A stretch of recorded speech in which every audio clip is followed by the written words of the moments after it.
Vamos a continuar nuestro estudio. El libro de Romanos, la epístola a los Romanos. Vamos a iniciar el capítulo 3, por favor.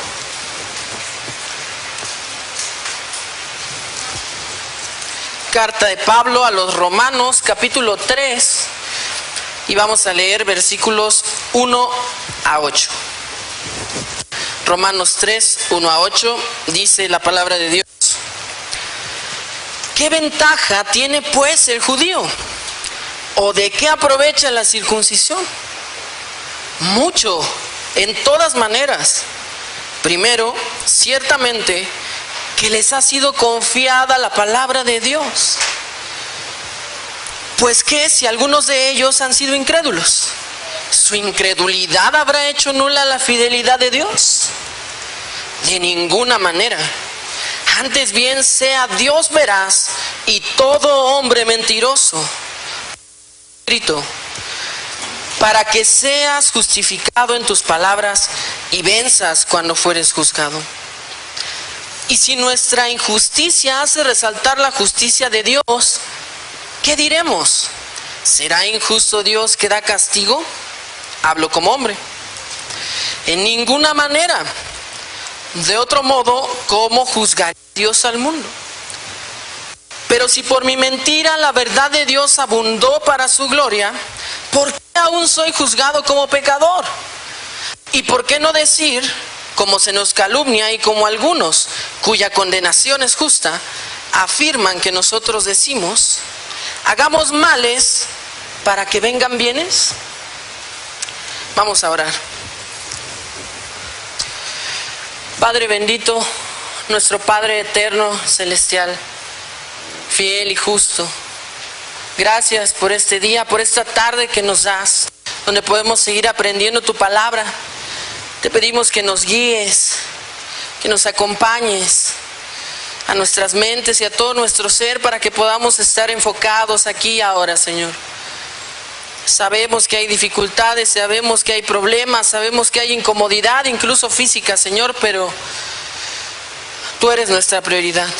Ayúdanos a poner atención y ayúdame a predicar conforme a tu palabra. Te pedimos esto en el nombre de Cristo. Amén. A lo largo de la historia y aún en estos días se ha puesto de Dios, su santidad y otros atributos, así como a Dios mismo. Se hacen preguntas como ¿por qué Dios permite el hambre en el mundo? ¿Por qué Dios permite que haya asesinatos y secuestros? ¿No se supone que es un Dios bueno y justo y fiel? ¿Por qué permite esas cosas?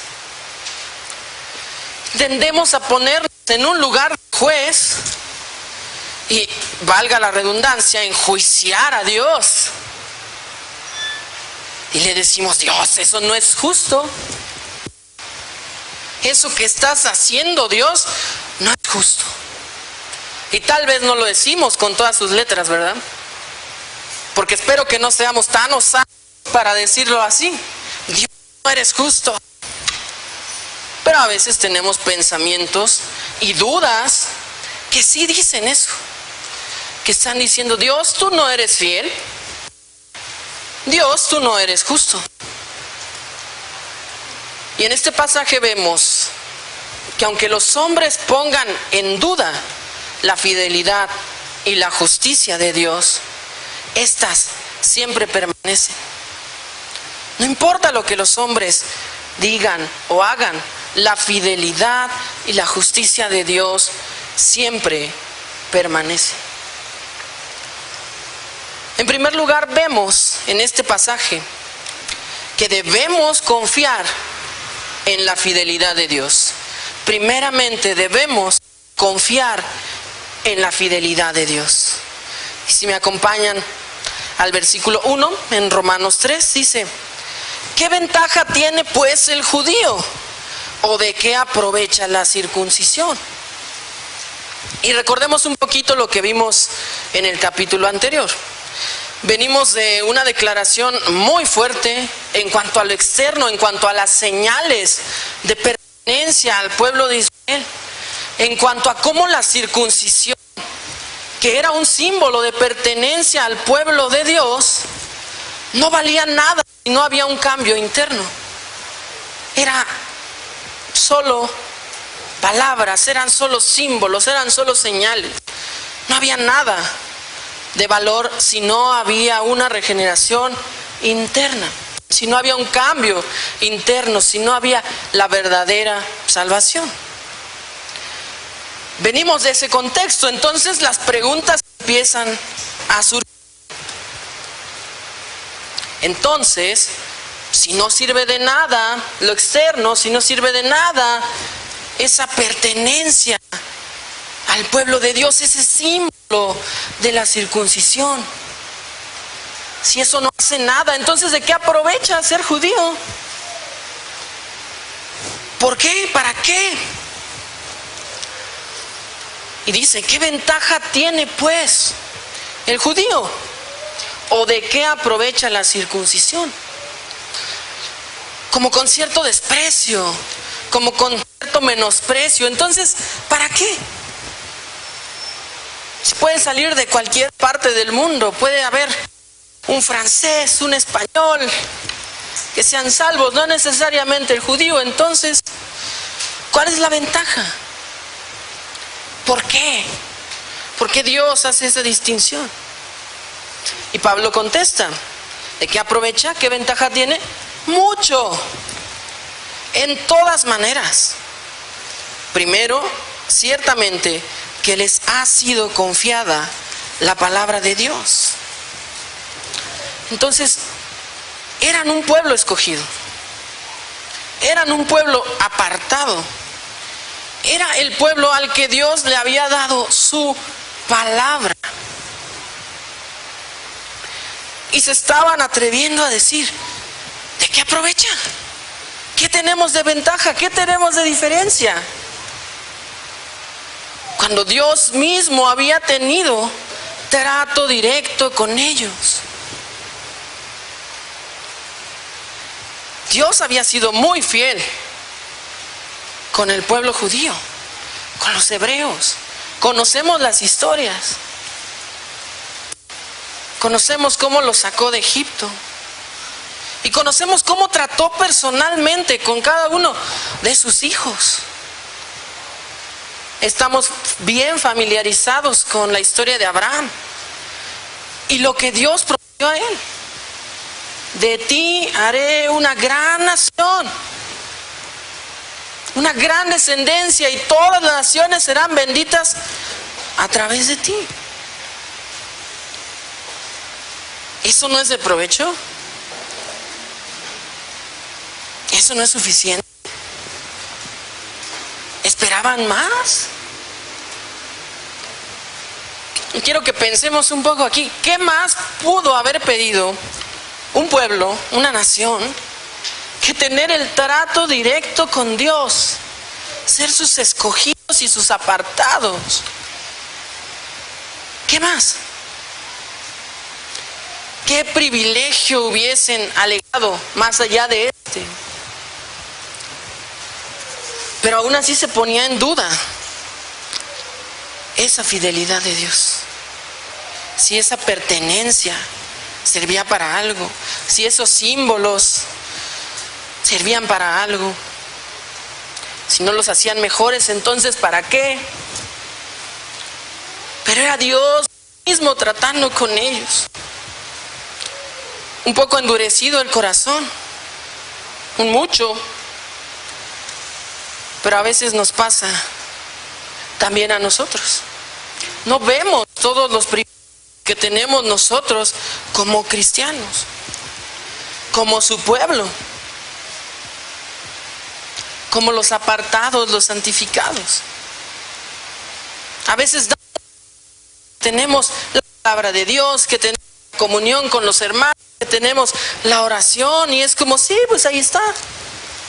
Pero son grandes privilegios de los que gozamos. Y Dios está siendo fiel a su pacto, no hay por qué dudar. No hay por qué dudar de Dios y de su fidelidad. Lo mismo como aplicación muy práctica para los niños aquí y los papás de niños chiquitos aquí. Tienen un gran privilegio. Están siendo criados con la palabra de Dios. Están creciendo rodeados de la iglesia. Y oramos a Dios, sí, que sea fiel con su pacto, porque lo es. Y es lícito decirle: Señor, salva a esos niños. Sálvalos, Señor. Cumple tu pacto. Y la siguiente pregunta aquí, el siguiente razonamiento que tenían era: bueno, ok, somos privilegiados, tenemos esto, está la palabra, está la oración, Dios nos apartó, somos un pueblo privilegiado, está muy bien. Pero, versículo 3, pero, pues que si algunos de ellos han sido incrédulos, su incredulidad habrá hecho nula la fidelidad de Dios. Y aquí vemos el siguiente punto, que no debemos dudar de la fidelidad de Dios cuando alguien se pierde. Y esto es muy fuerte, es muy doloroso tal vez, pero es verdad, y es la palabra de Dios. Aquí estaban surgiendo esa duda, levantando esa duda de, bueno, sí, privilegiados, lo que tú quieras, pero también se han perdido. También de aquí han salido incrédulos. Entonces, tu Dios, nuestro Dios, no es tan fiel como me lo describes, porque si lo fuera, nadie se perdería. Creo que es bastante necio ese pensamiento, pero es algo que puede llegar a pasar por nuestras mentes. ¿En qué ocasión? Por ejemplo, cuando tenemos familiares que no se acercan a Dios. Sí, Dios, yo soy tu hijo, soy cristiano. Todo el tiempo estoy compartiendo de tu palabra. A mi hija, a mi padre, a mi hermano. Y no, Señor, no se acercan, no vienen, no caen ante ti. ¿Qué pasa? Y vuelvo a lo mismo, no creo que nos atrevamos a decir: Dios, no eres fiel. Pero a veces nuestra falta de confianza también denota eso. A veces decimos con nuestras bocas: Dios es un Dios de imposibles, un Dios que lo puede hacer todo, un Dios bueno. Pero mi hijo no puede, no lo hace, no lo salva. Dios, te estás fallando, güey.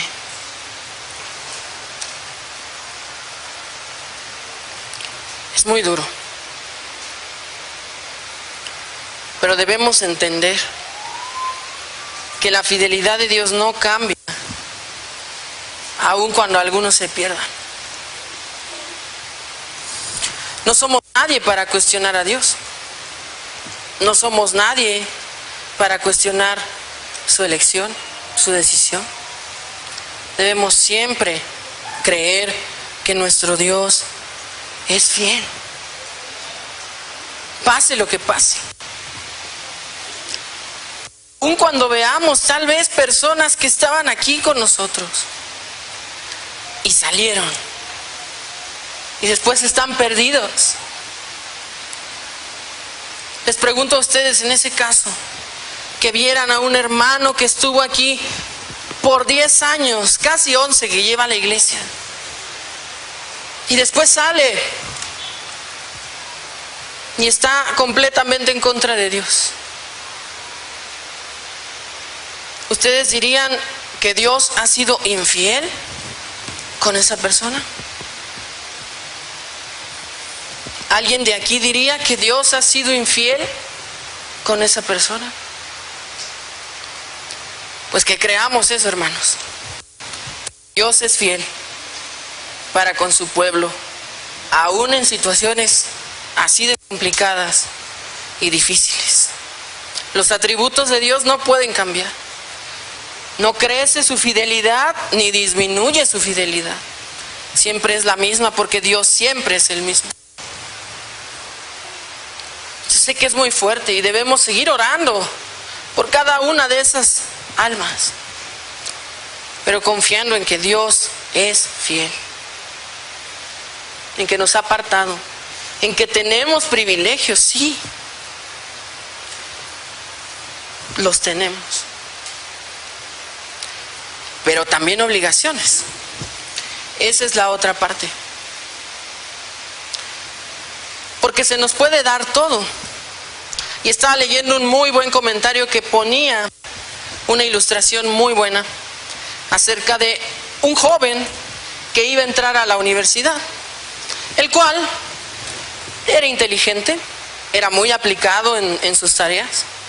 Sus papás tenían pues muy buena posición económica, podían pagarle la mejor escuela, podían comprarle las mejores cosas, y él era capaz. Pero al entrar a estudiar decidió no hacerlo. Asistir por asistir, estar por estar. ¿Y cómo creen que terminó? Pues muy mal, reprobando, expulsado. Aun cuando tenía todo a su alcance, en sus manos. Y eso aplica para nosotros. Sí, somos privilegiados, sí tenemos la palabra de Dios sana, pura. Tenemos buenos predicadores, tenemos un buen pastor, tenemos buenos hermanos que nos exhortan, tenemos todo, como ese joven. Pero ¿qué hacemos con ese todo? ¿Qué hacemos con esos privilegios? Y la Biblia nos habla de frutos. El verdadero cristiano produce frutos. ¿Y cómo demostramos que amamos a Dios? Obedeciéndole, obedeciendo sus mandamientos. Tenemos que actuar también. Tenemos que ser diligentes con lo que se nos ha dado, ya sea para nuestras propias vidas como para compartir para los demás. Evangelizar, claro, pero también con nuestra propia vida. Decía Pablo también, que seamos cartas vivas, que nuestro testimonio pueda predicar. ¡Wow! Creo que a veces, si me pongo primero, estamos lejos de que nuestro testimonio pueda predicar de la verdad de Dios. Entonces, que seamos diligentes también, que trabajemos con lo que se nos ha dado y que no dudemos jamás de la fidelidad de Dios, que no dudemos de su pacto y que no dudemos aun cuando las personas se pierdan, que no pensemos que sabemos mejor que Dios. Después continuamos. Versículo 3, regresamos. Pues que si algunos de ellos han sido incrédulos, su incredulidad habrá hecho nula la fidelidad de Dios. Y Pablo responde. Pablo responde de una manera bastante fuerte, como es su costumbre. Dice, de ninguna manera. Antes bien sea Dios veraz y todo hombre mentiroso, como está escrito, para que seáis justificado en tus palabras y venzas cuando fueres juzgado. Entonces Pablo está diciendo todas estas ideas que ya hemos visto aquí. Pablo dice, de ninguna manera.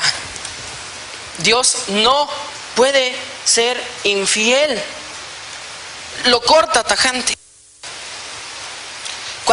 idea, pequeño pensamiento que puedas tener en tu cabeza de Dios puede llegar a ser infiel. No. Y lo corta. De ninguna manera. Antes todo hombre sea mentiroso. Dios siempre va a ser veraz. Y dice, como está escrito, para que seáis justificado en tus palabras y venzas cuando fueres juzgado. Ahí tenemos una referencia al Salmo 51. Si quieren acompañarme a leerlo, vamos a leerlo.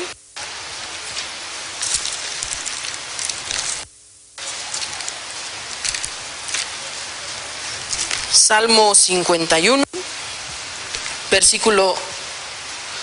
vamos a leer versículos 3 y 4. 3 y 4, sí. Versículos 3 y 4 del Salmo 51. Dice la palabra de Dios, aquí hablando David: porque yo reconozco mis rebeliones y mi pecado está siempre delante de mí.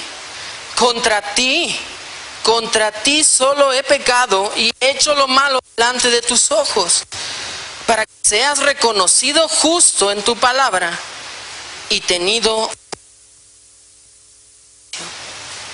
Entonces, ¿Dios es infiel? No, de ninguna manera, dice Pablo. Y cita este salmo donde David está hablando. Y dice, para ponernos un poquito en contexto, no vamos a ir a toda la historia, sé que la conocen, pero este salmo está escrito después del gran pecado de David, de la relación que tuvo con Betsabé, y después de ser confrontado con su pecado, escribe estas palabras: contra ti solo he pecado. Y luego lo que cita Pablo aquí en nuestro texto: reconoce toda su maldad David, para que seas justificado en tus palabras, Dios, y verás en tu juicio. No hay infidelidad de Dios. Dios no nos debe nada. Dios es muy misericordioso y lleno de gracia, pero merecemos todo lo malo que nos pueda pasar. Todos y cada uno de ellos, de nosotros. Cuando alguien se pierde y recibe lo que merece, Dios no es infiel y Dios no es injusto. Es perfecto y santo su juicio, y lo merecemos. Como lo dice aquí David, y nos lo recuerda Pablo. Entonces, Pablo se ha encargado de contestar a todas esas preguntas, dudas, acusaciones en cuanto a la fidelidad de Dios. Ya había tratado con estas cosas, demostrando tajantemente que Dios no puede ser infiel. No hay posibilidad para ello, de ninguna manera. Y ahora va a tratar con las preguntas en cuanto a su justicia. Ya vimos la fidelidad, vimos lo que nos dice, vimos lo que nos explica. Y ahora vamos hacia la justicia. Y en este punto número 2, en cuanto a la justicia de Dios, vemos que no debemos dudar jamás de la justicia de Dios. Punto número 1, no debemos dudar de la fidelidad de Dios. Punto número 2, no debemos dudar de la justicia de Dios. Y no debemos tener pensamientos que cuestionen la justicia de Dios o que insinúen que nosotros sabemos mejor. Y aquí en este pasaje vamos a ver 3 que le decían a Pablo. 3 que Pablo respondía. Número 1, en el versículo 5. El pensamiento humano dice: y si nuestra injusticia hace resaltar la justicia de Dios, ¿qué diremos? ¿Será injusto Dios que da castigo? Hablo como hombre. Y pensemos aquí un poco en la necedad, ¿no? Bueno, Pablo, pero ¿y si mi injusticia, si lo que hago mal hace resaltar la justicia de Dios, entonces ¿por qué me castiga? Si es algo bueno para Él, ¿no? Está resaltando su atributo de justicia. Entonces, debería ser algo bueno, ¿no? ¿Qué opinan? ¿Será algo bueno? ¿La injusticia será algo bueno? Por supuesto que no. Y Pablo vuelve a decir, en ninguna manera. De otro modo, ¿cómo juzgaría Dios al mundo? Si es injusto Dios que da castigo, porque yo lo único que estoy haciendo con mis malas cosas y con mi injusticia es resaltar su justicia.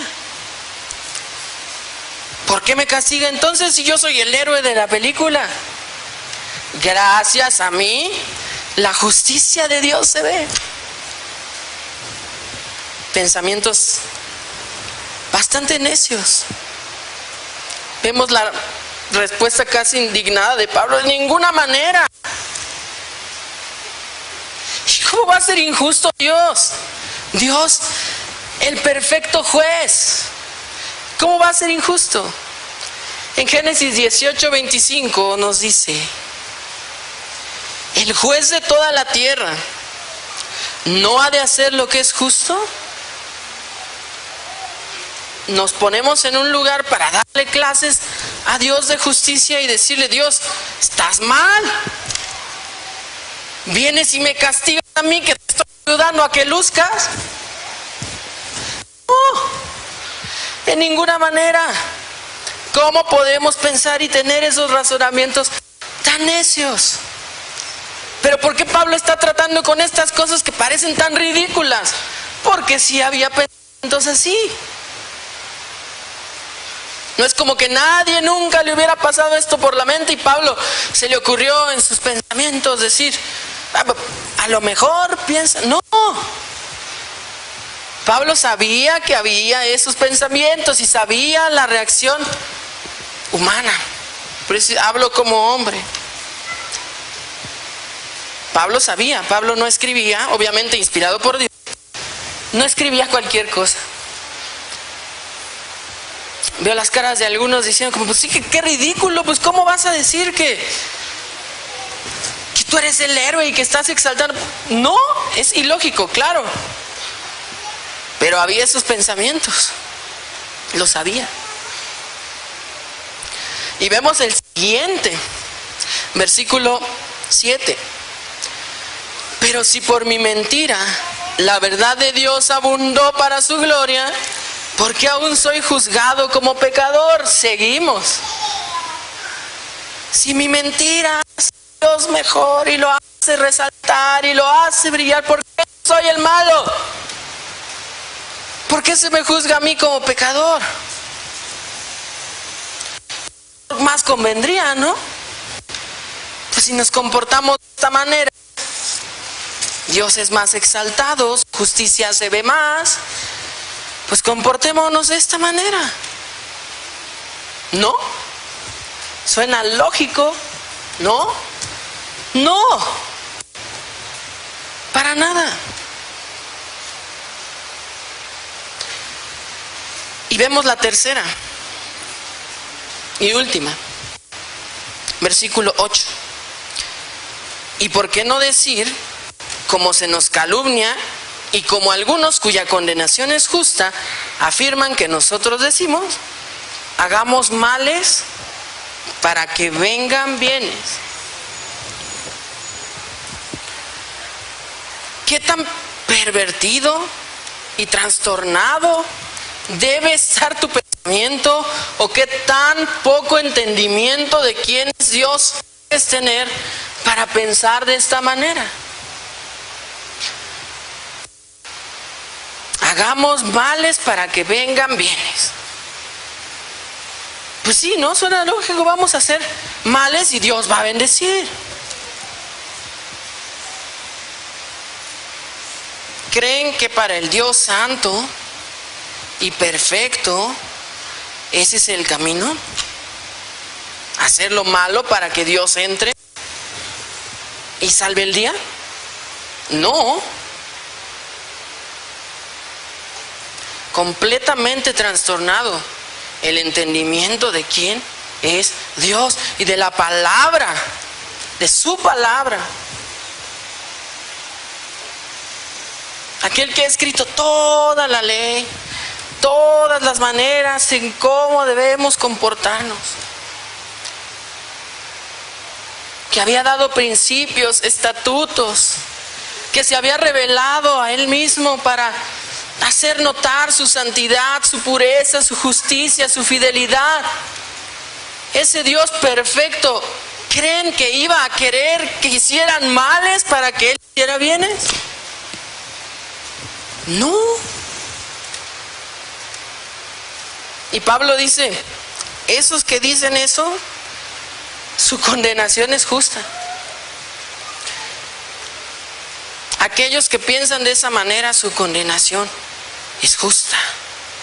Y como sabemos, la condenación de todos es justa. De todos aquellos a los que Dios no ha elegido y ha salvado. ¿Estamos de acuerdo? Si Dios no te ha salvado, si Dios no te ha elegido, tu condenación ¿es justa o injusta? Justa.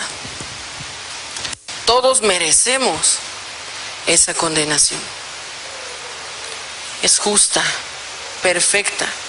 El juicio de Dios es así. Entonces Pablo, a través de todas estas preguntas, de todas estas dudas, se ha encargado de decir, deténganse ya, deténganse ahí. ¿Qué ridiculeces están diciendo? ¿Por qué ponen en tela de juicio la fidelidad y la justicia de Dios? ¿No lo han visto obrar? ¿No lo han visto actuar? ¿Y dudan de ese Dios? La energía de Pablo aquí se siente entre triste y enojado, de decepción por cómo es posible que piensen esto, y enojo santo de decir ya basta, en ninguna manera es así. ¿Cómo pueden pensar así? ¿Qué tan corrompido está tu entendimiento para pensar así de Dios? Para pensar que el Dios que llama a la santidad estaría cómodo cuando tú pecas y casi exaltarte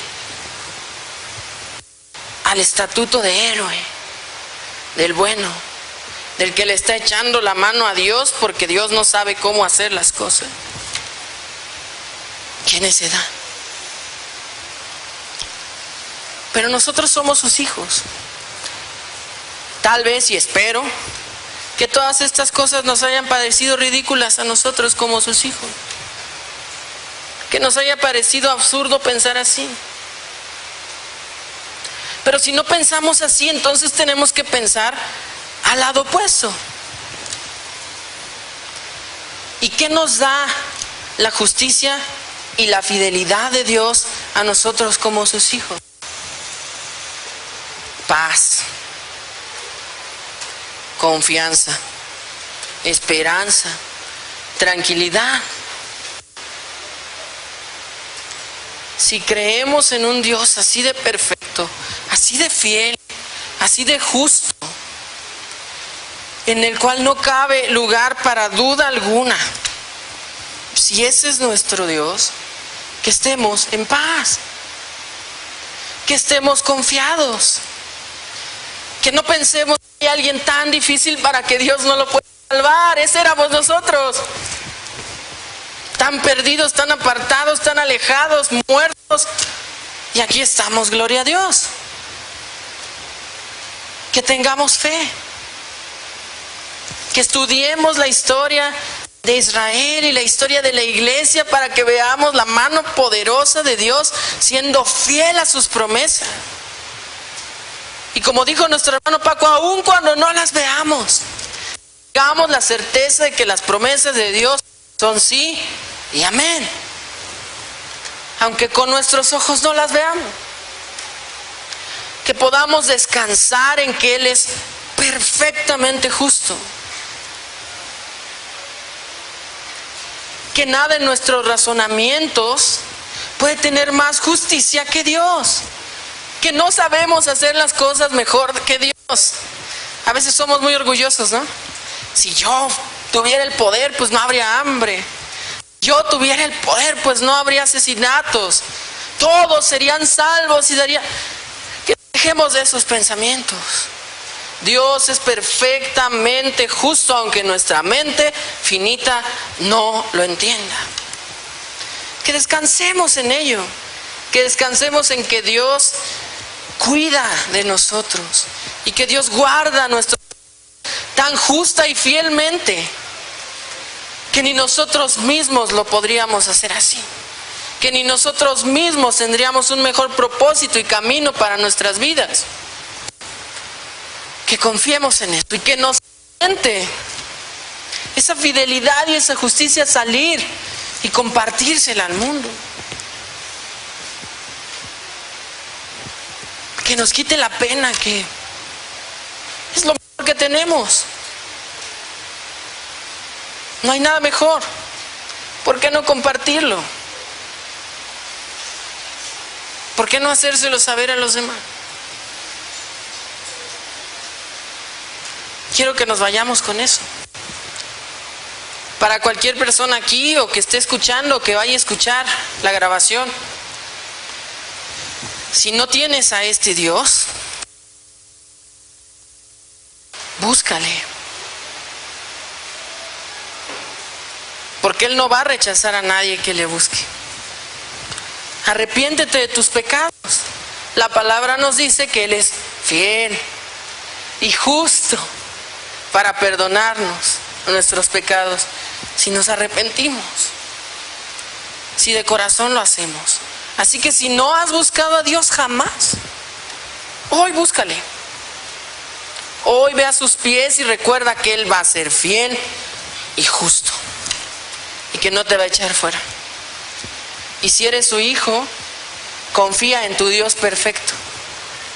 Pases por la prueba que pases y veas lo que veas a tu alrededor. Recuerda que aunque los hombres lo pongan en duda, la fidelidad y la justicia de Dios siempre permanecerá. Vamos a orar, hermanos.